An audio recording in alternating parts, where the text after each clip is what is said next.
Time to redo this. Hey guys, this is the second time I'm doing this because the first one I really didn't have my thoughts together, which I should collect them before I do this. But okay, Black Phone 2.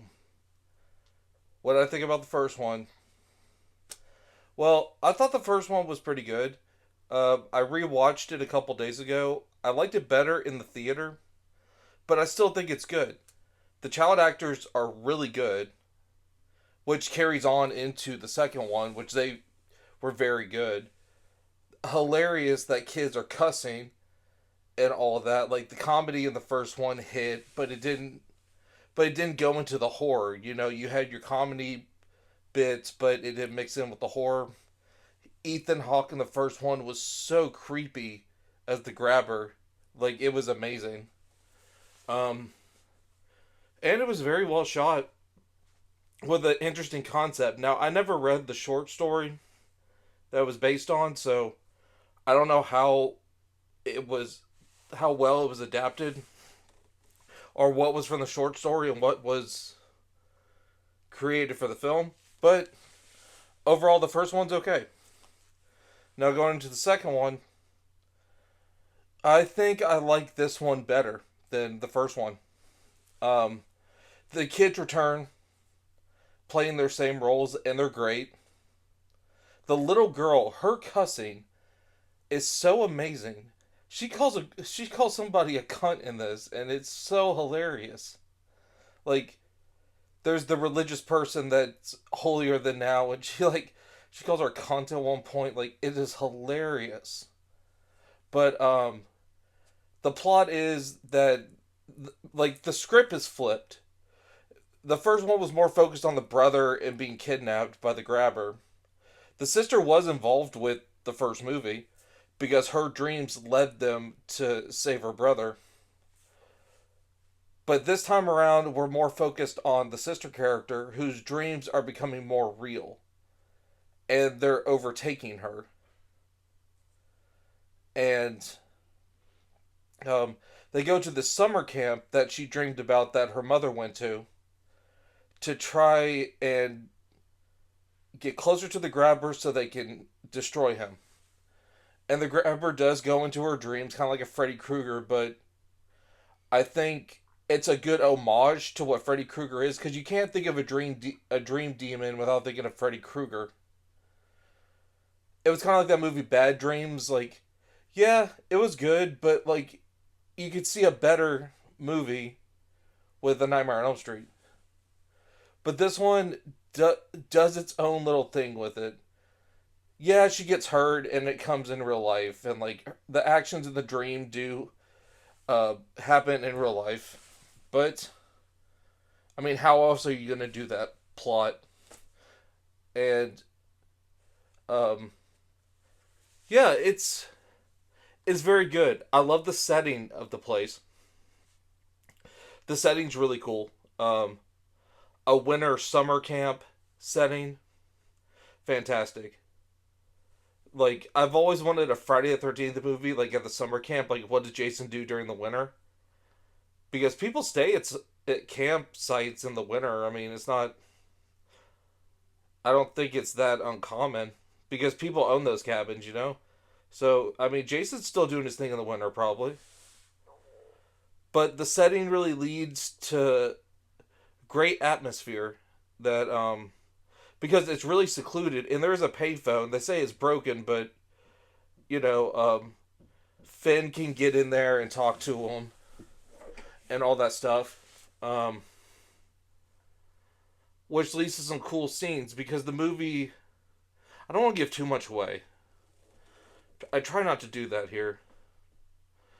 But there's these three kids that keep coming back, either in the dreams or talking to Finn, and they have to discover who these kids are and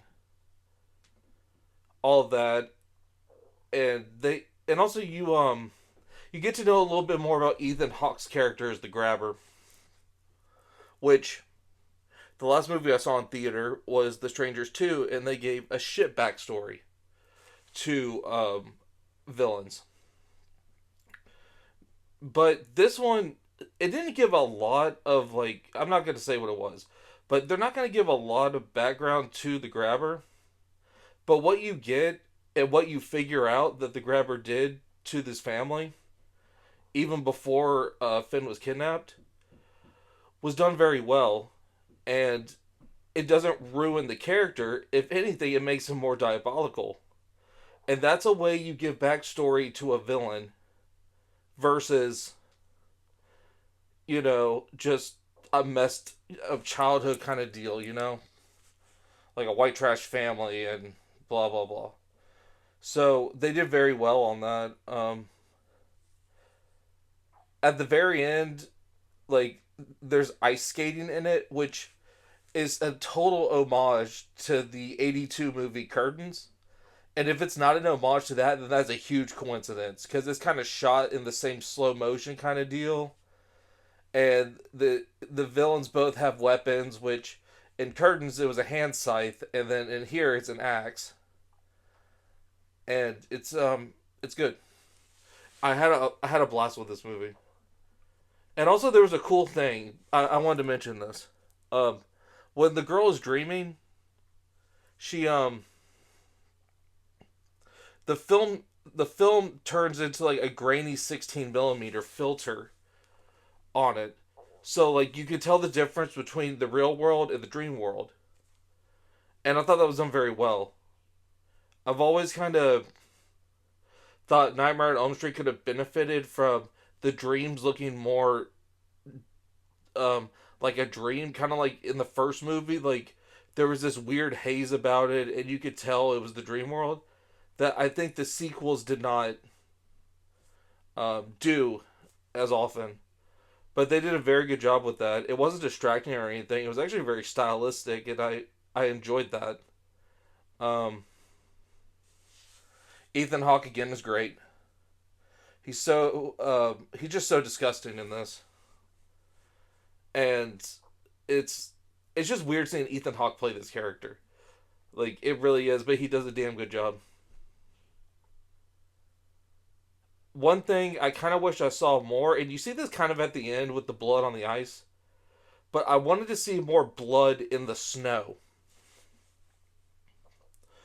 because I want to see that contrast of like this pure white snow covered in blood and just starting to melt because the blood would be hot, so it would be melting the snow.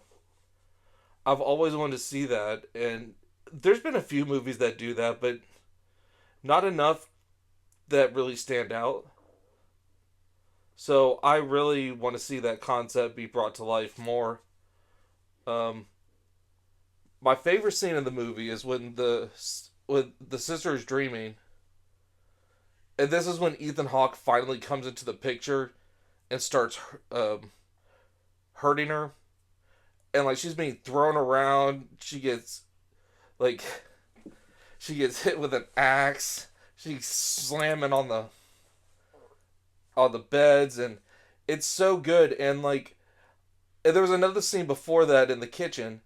But what I like about it is that there's an audience for the dream that's happening. Like in the first Nightmare on Elm Street,